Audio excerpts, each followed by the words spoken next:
El Niño, worldwide consequences.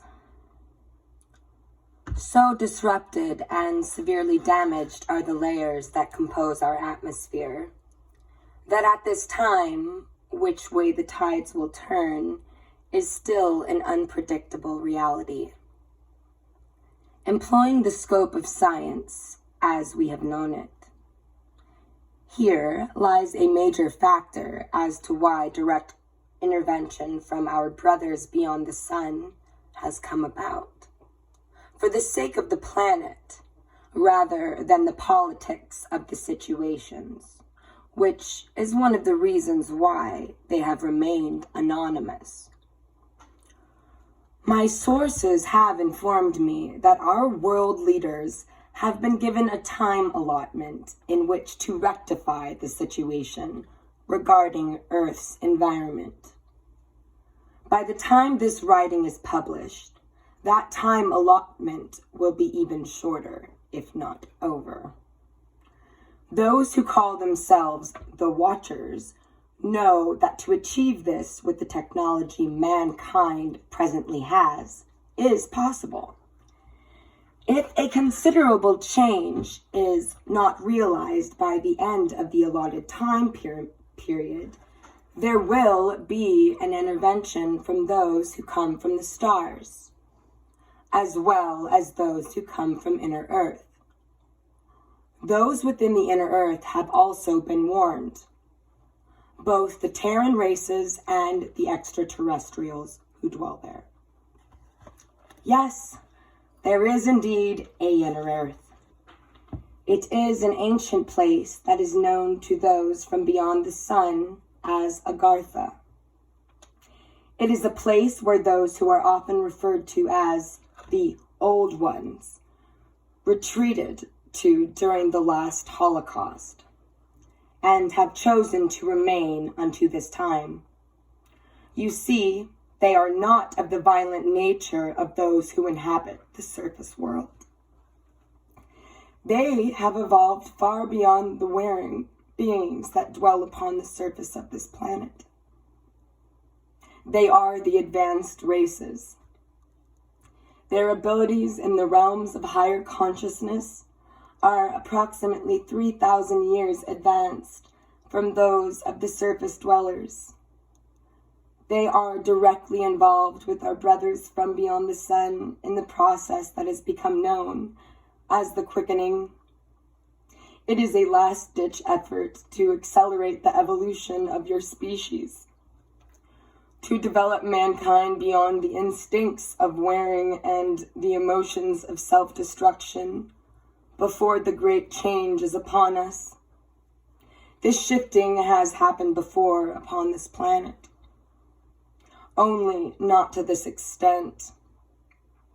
It is well known by those who are presently in positions of world power that the effects of the shifting will be permanent and unavoidable. These changes will affect those below the Earth's surface, as well as those who create their realities upon its surface. The Earth is a mobile of simultaneously existing realities, some of them side by side, others far apart.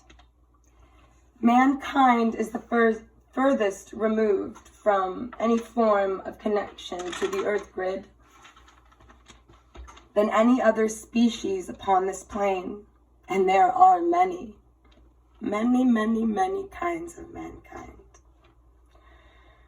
When the balance of the inner universe of Earth becomes as disrupted as they have, the very core of the Earth spins out of balance. When this occurs, there will be many reactions upon the surface, as well as below the surface.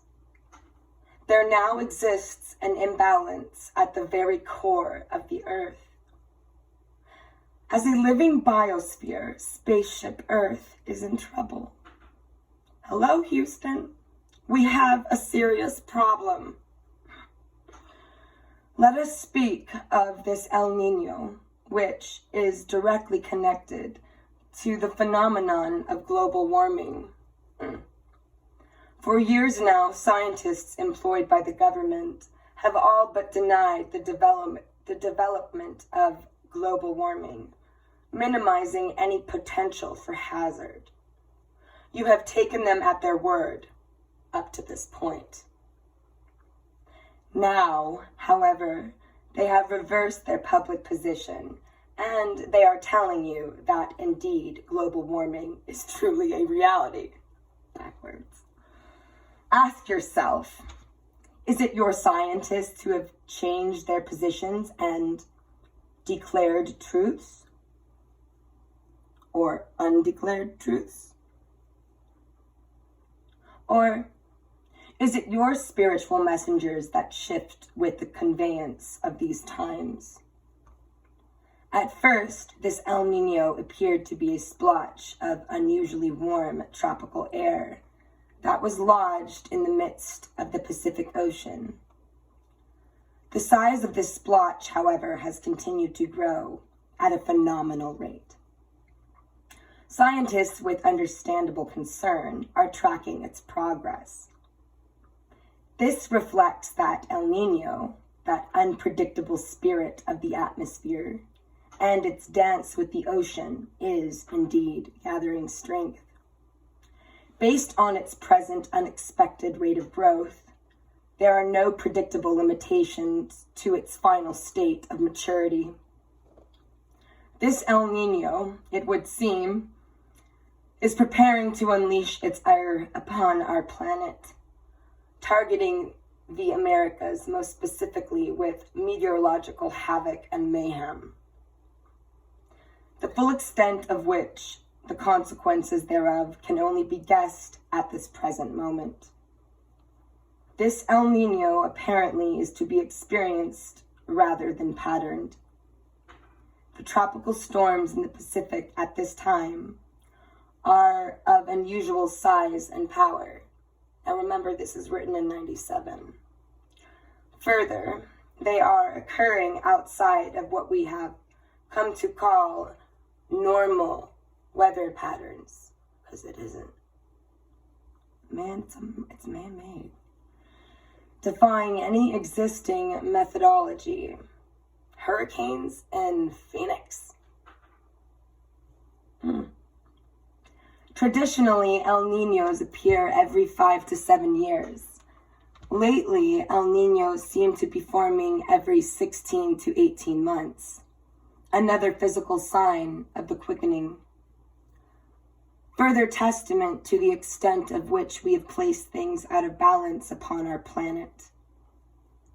Yet, as a species, we continue to experiment with HAARP and other means of weather manipulation, particularly through our military installations on a global level. Storms causing torrential downpours have already begun in Chile and Peru, leaving them in states of complete disaster, with continuing conditions of massive mudslides and the flooding of the plains areas. Some of the flooding is so severe that at this point, isolated areas are seeing as much as 3 to 5 inches of rain within just a few hours. I've experienced this here in North County, San Diego. In these areas, it is believed that many new lakes have begun to form.